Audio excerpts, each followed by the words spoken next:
Hey folks, I've been running with no heat for a couple of days, or actually a couple of weeks now. I haven't had time to look into this Mr. Heater, why it wasn't working. But see if I can share this with you.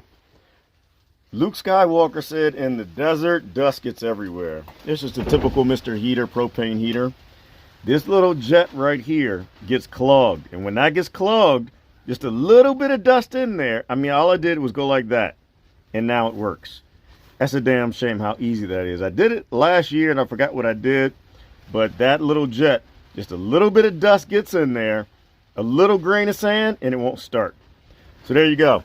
It's too cold to be without heat. Mr. Heater, just keep them clean. I love this thing.